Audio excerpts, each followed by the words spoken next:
ನಮಸ್ಕಾರ ಚಿಕ್ಕಮ್ಮ. ಸೂರಜ್ ಇದನ್ನೇನು? ಮಂಜು, ನೀ ಇಲ್ಲಿ ಏನ್ ವಿಷಯ? ಚಿಕ್ಕಮ್ಮ, ಸ್ವಲ್ಪ ಮುಖ್ಯ ಮಾತದ. ಅಪ್ಪ ಕಳಿಸ್ಯಾನ ನನ್ನ. ಸೂರಜ್ ಇದನ. ಓ ಮಂಜು, ಏನಣ್ಣ ದೊಡ್ಡಪ್ಪ ಹೆಂಗದರ? ಸೂರಜ್, ಅಪ್ಪಂಗ ಆ ಹೊಲದ ವಿಷಯ ಆಗ್ಬೇಕಂತ. ನಿಮ್ಮಪ್ಪ ಸತ್ತಾಗ ಪಾಲು ಆಗಿಲ್ಲ ಅಂತ ಈಗ ಬಗೆಹರಿಸ್ಬಿಡೋಣ ಅಂತಾರ.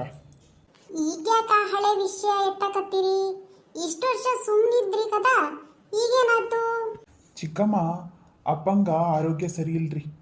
ಎಲ್ಲ ಮಕ್ಕಳಿಗೂ ಹಂಚಿ ಸಾಯ್ಬೇಕು ಅಂತಾರ. ಸೂರಜ್, ನೀ ಬಂದು ಮಾತಾಡ್ಬೇಕಂತ ಕಣ. ಸರಿ, ನಾ ಸಂಜೆಗೆ ಬರ್ತೀನಿ ಅಂತ ಹೇಳು. ಮಗ, ಆ ಹೊಲ ಪಾಲಿನ ವಿಷಯ ಬಂತಂದ್ರ ಅಂತೂ ಗಲಾಟೆ ಗ್ಯಾರಂಟಿ. ದೊಡ್ಡಪ್ಪ ಮೊದ್ಲಿಂದು ನಮ್ಮ ಪಾಲ್ ಕಡಿಮೆ ಕೊಡ್ಬೇಕು ಅಂತ ಪ್ಲಾನ್ ಮಾಡ್ಯಾನ. ಅವ್ವ, ನೀ ಚಿಂತೆ ಮಾಡಬೇಡ. ನಾ ಎಲ್ಲ ಪೇಪರ್ ನೋಡ್ಕೊಂಡು ಹೋಗ್ತೀನಿ. ನ್ಯಾಯ ಆಗ್ಬೇಕಾದ್ರ ಆಗ್ತೈತಿ. ತಲೆ ಕೆಡಿಸ್ಕೊಬೇಡ ನೀನು. ಅಯ್ಯ, ಇನ್ನೊಂದು ಸಮಸ್ಯೆ ಬಂತಲ್ಲ.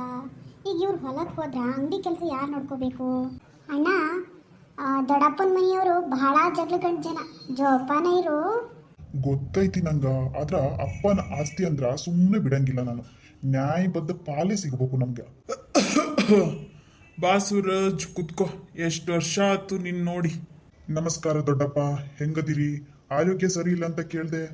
ಏನ್ ಹೇಳ್ಬೇಕು ಮಗ, ವಯಸ್ಸಾತು.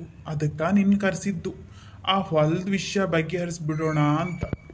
ಅಲ್ಲ ಸೂರಜ್, ನಿಮ್ಮಪ್ಪ ಸತ್ತಾಗ ನೀ ಚಿಕ್ಕವಿದ್ಯಲ್ಲ, ಅದಕ್ಕ ಆ ಹೊಲ ಇಷ್ಟು ವರ್ಷ ನಾವೇ ನೋಡ್ಕೊಂಡ್ವಿ.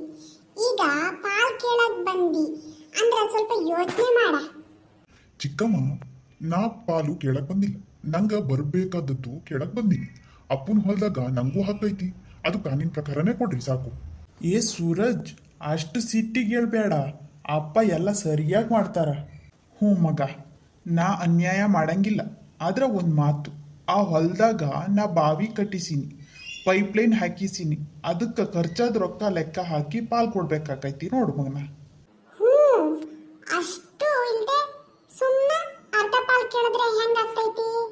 ಸರಿ, ಆ ಖರ್ಚಿನ ಲೆಕ್ಕ ತೋರಿಸ್ರಿ, ನಾನು ನೋಡ್ತೀನಿ. ಅದ್ರ ಬಿಲ್ಲೆಲ್ಲ ಚೆಕ್ ಮಾಡಿ ಹೆಂಗಿರ್ಬೇಕು ಹಂಗಿರ್ಬೋದ್ರೆ ಮಾತ್ರ, ಯಾವುದೇ ಮೋಸ ಆಗ್ಬಾರ್ದು ಮಾತ್ರ. ಬಿಲ್ ಕರೆಕ್ಟ್ ಆಗಿತ್ತು ಅಂದ್ರೆ ನಾ ಕೊಡ್ತೀನಿ. ಮೋಸನ? ಏನಂತಿ ಮಗ, ನಾನಿನ್ನ ಅಪ್ಪನ ತಮ್ಮ, ನಿನಗೆ ಮೋಸ ಮಾಡ್ತೀನ? ದೊಡ್ಡಪ್ಪ, ನಾ ಹಂಗ ಅಂತ ಅಂದಿಲ್ಲ. ಆದ್ರ ಎಲ್ಲ ಸ್ಪಷ್ಟ ಇರ್ಬೇಕು ಅಷ್ಟೆ. ಪೇಪರ್ ವರ್ಕು ಎಲ್ಲ ಸರಿ ಇದ್ರ ನಂಗೇನು ತಕರಾರಿಲ್ಲ. ಅಪ್ಪ ಸೂರಜ್ ಹೇಳಿದ್ದು ಸರಿನಾ ಅದ. ನಾವು ಎಲ್ಲ ಲೆಕ್ಕ ಸ್ಪಷ್ಟವಾಗಿ ತೋರಿಸ್ಬಿಡೋಣ. ಯಾಕೆ ಸುಮ್ಮನೆ ಜಗಳ ಮಾಡೋದು? ಸರಿ ಬಿಡ್ರಿ, ಮಂಜು ಹೇಳ್ದಂಗ ಮಾಡೋಣ. ಸೂರಜ್, ಒಂದು ವಾರದಾಗ ಎಲ್ಲ ಪೇಪರ್ ರೆಡಿ ಮಾಡ್ತೀನಿ. ವಕೀಲರು ಮುಂದೆ ಕೂತು ಮಾತಾಡೋಣ ತಗ. ಆತು ದೊಡ್ಡಪ್ಪ, ಅಷ್ಟೇ ಸಾಕು ನಂಗ. ಕುಟುಂಬದಾಗ ಜಗಳ ಬೇಡ, ಆದ್ರ ನ್ಯಾಯನೂ ಸಿಗ್ಬೇಕು. ಏನಾಯ್ತು? ಹೆಂಗ್ ಮಾತಾಡಿದ್ರು ದೊಡ್ಡಪ್ಪ? ಸಮಸ್ಯೆ ಇತ್ತು, ಆದ್ರ ಮಂದು ಸಹಾಯದಿಂದ ಸ್ವಲ್ಪ ಸಮಾಧಾನ ಆತು. ಒಂದು ವಾರದಾಗ ವಕೀಲರು ಮುಂದೆ ಕೂತು ಎಲ್ಲ ಸ್ಪಷ್ಟ ಮಾಡ್ಕೋತೀವಿ ಅಂದ್ರು. ಮಗ, ಜೋಪಾನಾಗಿರು. ಆ ಸಾವಿತ್ರಿ ಸ್ವಭಾವ ಚಲೋ ಇಲ್ಲ ಮಾರಯ್ಯ. ಏನಾದ್ರೂ ಆಟ ಆಡ್ಯಾಡು. ಚಿಂತಿ ಬ್ಯಾಡೆ ಅವ್ವ, ನಾ ಎಲ್ಲ ಪೇಪರ್ ಸರಿಯಾಗಿ ಚೆಕ್ ಮಾಡ್ಕೊಂಡೆ ಮುಂದೆ ಹೋಗ್ತೀನಿ. ನಿಮ್ ಜೊತೆ ನಾನು ಇದ್ದೀನಿ. ಏನೇ ಆಗ್ಲಿ ಒಟ್ಟಿಗೆ ಎದುರಿಸೋಣ. ಅದಕ್ಕ ಅಲ್ಲೇನಾ ಕುಟುಂಬ ಅಂದ್ರ, ಎಲ್ಲ ಜೊತೆಗೂಡಿ ಹೆದರ್ಸೋಣ. ಸರಿ, ಪೇಪರ್ ಎಲ್ಲ ನೋಡದೆ ಹೊಲದ ಒಟ್ಟು ಲೆಕ್ಕ ಇಲ್ಲಿ ಅದ. ಆದ್ರೆ ಒಂದು ವಿಷಯ ಗಮನಕ್ಕೆ ಬಂತು. ಏನದು ವಕೀಲ್ರೆ? ಬಾವಿ ಕಟ್ಟಿಸಿದ ಖರ್ಚಿನ ರಶೀದಿ ಒಂದೇ ಒಂದು ಸಿಕ್ಕಿಲ್ಲ. ಬರೀ ಮೌಖಿಕ ಲೆಕ್ಕ ಕೊಟ್ಟಾರ ರಾಮಪ್ಪನವರು. ಅದು ಹಂಗ ಹಳೆ ವಿಷಯ, ರಶೀದಿ ಕಳ್ಕೊಂಡಿರ್ಬೋದು. ಅಪ್ಪ, ನಾ ಒಂದು ಮಾತು ಹೇಳ್ಬೇಕು. ಆ ಖರ್ಚಿನ ಲೆಕ್ಕ ಅವ್ವ ಜಾಸ್ತಿ ಮಾಡಿ ಬರ್ದಾಳ ಅಂತ ಗೊತ್ತೈತಿ ನಂಗ. ಮಂಜು, ಏನು ಮಾತಾಡ್ತೀನಿ? ಸತ್ಯ ಹೇಳ್ತೀನಪ್ಪ. ಸೂರಜ್ಗ ಕಡಿಮೆ ಪಾಲು ಕೊಡ್ಬೇಕು ಅಂತ ಅವ್ವ ಆ ಲೆಕ್ಕ ಜಾಸ್ತಿ ಮಾಡಿ ಬರ್ಸಿದ್ಲು. ನಂಗೆ ಇದೆಲ್ಲ ಸರಿ ಅನ್ನಿಸ್ಲಿಲ್ಲ. ಆದ್ರೆ ಹೆದರ್ಕೊಂಡು ಸುಮ್ಮನೆ ಇದ್ದೆ. ಮಂಜು, ಸತ್ಯ ಹೇಳಿದಕ್ಕ ಧನ್ಯವಾದ. ನಂಗೆ ಗೊತ್ತಿತ್ತು ಏನೋ ಸರಿ ಇಲ್ಲ ಅಂತ. ಸೂರಜ್, ಕ್ಷಮಿಸು ಮಗ. ಸಾವಿತ್ರಿ ಒತ್ತಾಯ ಮಾಡಿದ್ಲು, ನಾವು ಒಪ್ಕೊಂಡೆ, ತಪ್ಪು ಮಾಡಿಬಿಟ್ಟೆ.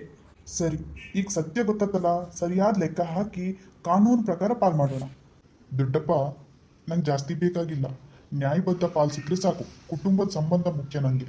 ಅಯ್ಯೋ ಮಗನೇ, ನಿನ್ನ ಅಪ್ಪನ ಸ್ವಭಾವನೇ ಬಂದೈತ ನಿಂಗ.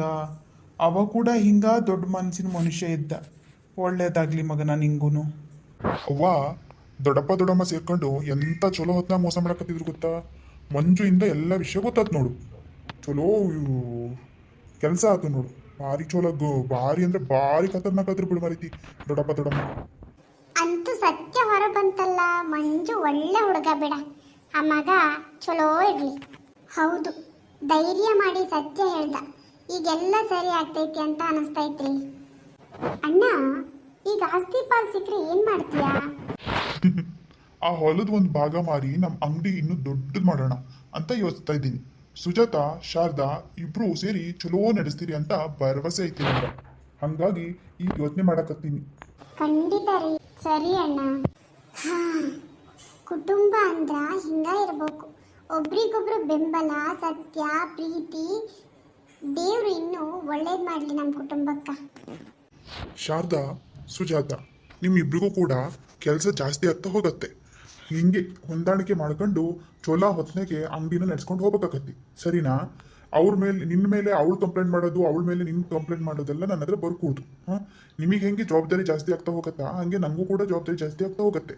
ಇಬ್ರು ಹೊಂದಾಣಿಕೆ ಮಾಡ್ಕೊಂಡು ಹೋಗ್ಬೇಕಾಗತ್ತಿ. ಸರಿನಾ? ಮತ್ತೆ ಹಾ ರೀ, ಹಂಗೆ ಆಗ್ಲಿ. ಅಣ್ಣಯ್ಯ, ಅದು ಅದು ಏನಮ್ಮ ನಿಂದು ರಾಗ ಎಳಿತಿದೀಯಾ? ಎಂತಾಯ್ತು? ಅದು ಅಣ್ಣಯ್ಯ, ದೊಡ್ಡದು ಮಾಡೋದ್ಕಿಂತ ಶಾಪ್ನ ಈ ಹಳೆ ಶಾಪ್ ಹಂಗೆ ಇರಲಿ, ಇನ್ನೊಂದು ಶಾಪ್ ತಗೊಳ್ಳೋಣ. ಅದರಲ್ಲಿ ಅವ್ರು ನೋಡ್ಕೊಳ್ಳಿ, ಇದನ್ನ ನಾನು ನೋಡ್ಕೊತೀನಿ.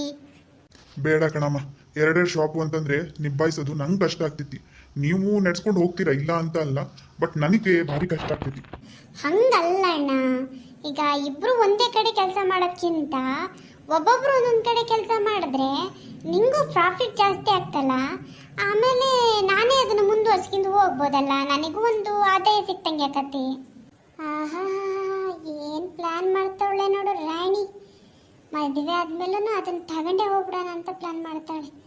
ಇರೋ, ಮಾಡ್ತೀನಿ ನಿಂಗೆ. ಏನಮ್ಮ ಶಾರದಾ, ಮದ್ವೆ ಆದ್ಮೇಲೂ ನಿನ್ಗೆ ಬೇಕು ಅದೇ ಅಂತ ಹೇಳಿ ಇದನ್ನೇ ಜೀವನಕ್ಕೊಂದು ಆಧಾರ ಮಾಡ್ಕೊಳ್ಳೋಣ ಅಂತೇಳಿ ಅಡ್ವಾನ್ಸ್ ಆಗಿ ಪ್ಲಾನ್ ಮಾಡಕತ್ತೀಯಾ? ನೋಡಮ್ಮ ನಿನ್ ಮಗಳು ಪ್ಲಾನು ಹೆಂಗೈತಿ ಅಂತ. ಅಯ್ಯೋ ಮನೆ ಹಾಳಿ, ಈಗಷ್ಟೇ ನಮ್ಮ ಕುಟುಂಬ ಹಿಂಗೆ ಇರ್ಲಪ್ಪ, ಖುಷಿಯಾಗಿ ಸಂತೋಷವಾಗಿರ್ಲಿ ಅಂತ ಹೇಳಿ ಮನ್ಸಾರೆ ಹಾರೈಸ್ತಿದ್ದೆ. ಅಷ್ಟ್ರಾಗ ನಿಂತ ದರಿದ್ರ ಬುದ್ಧಿ ತೋರಿಸ್ಬಿಟ್ಟಲೆ. ಅಬ್ಬಬ್ಬಬ್ಬಬ್ಬಬ್ಬ, ನೀನು ಸುಮಾರಿ ಕೀಟಿ. ಏ ಶಾರದಾ, ಏ ಅವ್ವ, ನಾ ಹೇಳಿದ ಹಂಗಲ್ಲೇ ಅಬ್ಬೆ. ನಾ ಎಂತ ಹೇಳ್ತಿರೋದಂದ್ರೆ, ಈಗ ಒಂದು ಶಾಪಾಗೆ ಇಬ್ಬರು ಕೆಲಸ ಮಾಡೋಕ್ಕಿಂತ ಬೇರೆ ಬೇರೆ ಶಾಪ್ನ ರನ್ ಮಾಡಿದ್ರೆ ಈ ಪ್ರಾಫಿಟ್ ಇನ್ನೂ ಜಾಸ್ತಿ ಆಗ್ತಿಲ್ದೇನೆ, ಅದನ್ನ ಹೇಳ್ತಿದ್ನೆ ಮರೈತಿ. ಹಾ ಶಾರದಾ, ನೀ ಹೇಳ್ತಿರೋದು ನಂಗೆ ಅರ್ಥ ಆಯ್ತು, ಇಲ್ಲ ಅಂತ ಅಲ್ಲಿ. ಆದ್ರೆ ಎಂತ ಗೊತ್ತಾ, ಹಿಂಗೆ ಇರಲ್ಲ ನೋಡು. ಕಾಲ ಕಳೀತಾ ಹೋದಂಗೆ ನೀನು ಮುಂದೆ ಮದುವೆ ಆಗಿ ಬೇರೆ ಮನೆಗೆ ಹೋಗ್ಬೇಕಾದಳು. ಹಂಗೆ ಸುಜಾತನೂ ಕೂಡ ಇನ್ನು ಮದುವೆ ಆಗಿ ಬರೀ 1 ವರ್ಷ ಆಗಿರೋದಷ್ಟೇ. ಇನ್ಮೇಲೆ ಮಕ್ಕಳು ಮರಿ ಅಂತ ಅಂದ್ರೆ ಅವಳು ನಿಭಾಯಿಸೋದು ಕಷ್ಟ ಆಗ್ತೈತಲ್ಲ. ಆ ಟೈಮಲ್ಲಿ ಎಲ್ಲದೂ ನನ್ನ ತಲೆ ಮೇಲೆ ಬೀಳ್ತೈತಿ. ಅವನ್ ಕೂಡ ಹೊರಗಡೆ ಹೋಗಿ ಹಂಗೆಲ್ಲ ನೋಡ್ಕೊಳಕ್ಕೂ ಕಷ್ಟ ಆಗ್ತೈತಿ. ಅವಳು ಮನೆಯಲ್ಲೇ ಇದ್ದು ಮನೆ ನೋಡ್ಕೊಂಡ್ರೆ ಸಾಕು. ಹಿಂಗಿರ್ಬೇಕಾದ್ರೆ ಎರಡೆರಡು ಶಾಪ್ ಬ್ಯಾಡ್ದೆ. ಹಾ ರೀ, ನೀವು ಸರಿಯಾಗಿ ಹೇಳಿದ್ರಿ.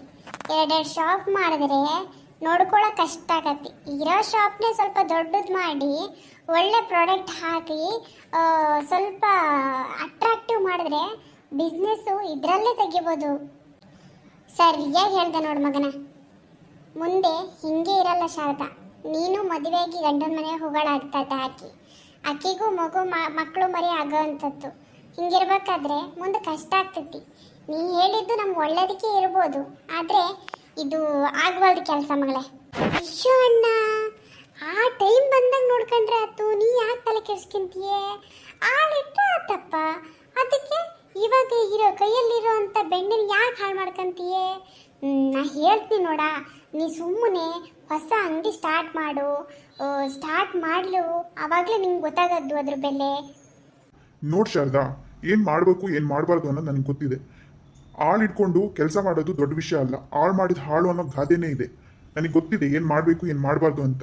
ನಿನ್ ಏನ್ ಕೆಲಸ ಹೇಳಿದ್ರೆ ಅಷ್ಟು ಫಸ್ಟ್ ಮಾಡು. ಸುಮ್ಮನೆ ನನ್ನ ತಲೆ ತಿನ್ನಕ್ಕೆ ಬರ್ಬೇಡ. ಬೇಕಿತ್ತೆ ಅವಳಿಗೆ. ಸರಿಯಾಗಾಯ್ತು ಬಂಗ್ಲಾರ್ತಿ. ಸೂರಜ್, ಸಿಟ್ ಮಾಡ್ಕೋಬೇಡಪ್ಪ. ಶಾರದಾ, ಹೋಗು ಕೆಲಸ ನೋಡ್ಕೊ ಹೋಗು. ಬಂದ್ಬಿಟ್ಟ ಹೆಂಡತಿ ಗುಲಾಮ.